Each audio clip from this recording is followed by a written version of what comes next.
Hello guys, what is up? I am Mosh Thakwani. You guys are watching Not So Athletic. आज हम बात करने वाले हैं F1 की जो फाइनल रेस हुई थी आबू धाबी में, उसके बारे में। सबसे पहले स्टार्ट करते हुए मैं ये कहना चाहूँगा, अगर आप चैनल पे न्यू हो तो प्लीज़ सब्सक्राइब और वीडियो को लाइक करें। प्लीज़ थोड़ा सपोर्ट दिखाएं। और मुझे F1 देखते हुए 2 साल के अराउंड हो चुके हैं और मैंने सोचा कि F1 के ऊपर भी वीडियो बना सकते हैं। ये एक शॉर्ट वीडियो होगा जिसमें मैं बात करूँगा रेस के बारे में, इंक्लूडिंग द प्रैक्टिस और क्वालिफाइंग। प्रैक्टिस की अगर मैं बात करना शुरू करूँ तो प्रैक्टिस के वक्त जॉर्ज रसल ने जो है बहुत ही बढ़िया प्रॉमिस दिखाया था।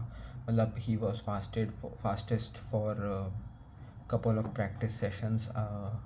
और मतलब ऐसा लग रहा था कि वो शायद से पोडियम फिनिश कर दे या कुछ ऐसा कर सकते हैं। हालांकि क्वाली के अंदर वैसा कुछ दिखा नहीं। और अगर हम बात करें तो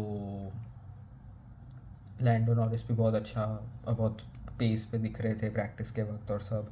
लेकिन हाँ, अब अगर हम क्वालिफाइंग की बात करें तो क्वालिफाइंग में देखा जाए तो मैक्स वर्स्टैपेन को पोल पोजीशन मिली थी, काइंड ऑफ एक्सपेक्टेड था। और सेकंड वाज पियास्ट्री, थर्ड नहीं, second was Lando Norris, third was Oscar Piastri. George Russell fifth थे, फोर्थ लेक्लर्क थे और सिक्स्थ फर्नांडो अलोंसो थे। उसके अलावा बाकी का जो है वो मैं एडिटिंग के वक्त आप लोग को दिखा दूंगा लिस्ट। क्वालिफाइंग बहुत ही मतलब क्वालिफाइंग में एक मोमेंट था जब फर्नांडो अलोंसो ने जो है वो मैक्स वर्स्टैपेन को पास होने दिया था। आई गेस वो भी मैक्स वर्स्टैपेन के लिए रूट कर रहे होंगे। बहुत ही क्रेज़ी वीकेंड था, बहुत ही क्रेज़ी रेस हुई थी, बहुत ही एक्साइटिंग रेस थी। क्योंकि जब हम पुरानी रेसेस को देखते हैं तो पुरानी रेसेस को देख के हमें समझ आता है कि कैसे इस पॉइंट पे पहुँचे हैं।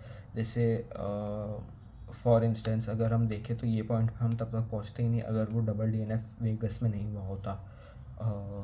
जो आफ्टर रेस, मतलब जो रिजल्ट निकाला था उसमें जो डबल DNF आया था मैक्लेरन का फॉर बोथ लैंडो नॉरिस और ऑस्कर पियास्ट्री।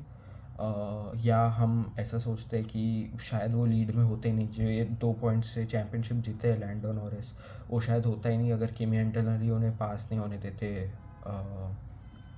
मतलब जब ऐसे ओवरटेक फ्री में हो गए थे वो, या क्या था वो, शायद फेड मोमेंट था, क्या था, मैं श्योर नहीं उस चीज़ का।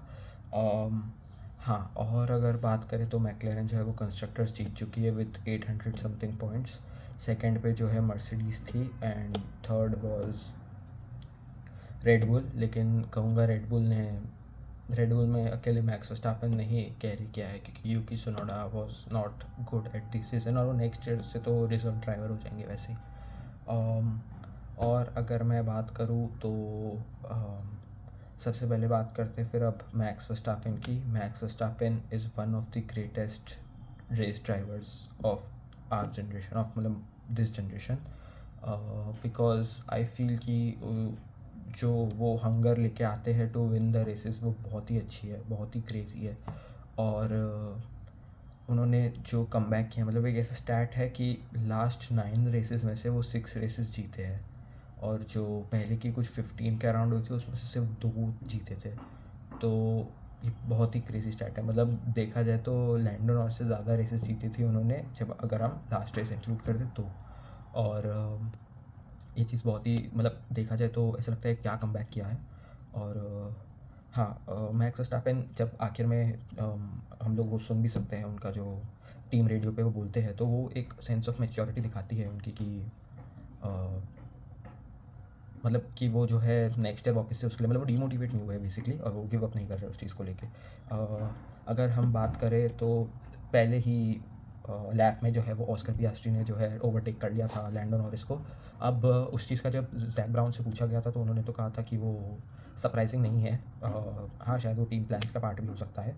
और फोर्थ पे जब लेक्लर्क थे वो कांस्टेंट प्रेशर लगा के रखा था उन्होंने लैंडो नॉरिस के ऊपर, कि मतलब वो रेस जो है मैं कहूँगा कि बहुत अच्छी की लेक्लर्क ने भी, अगर देखा जाए तो ये जो उन्होंने कांस्टेंट प्रेशर जो बना के रखा था नॉरिस के ऊपर, क्योंकि एक आई गेस थोड़े टाइम के लिए सिर्फ वो 4 सेकंड जैसा कुछ फ़र्क आया था, आखिर तक में तो मतलब थोड़ा बढ़ गया था, बट हाँ।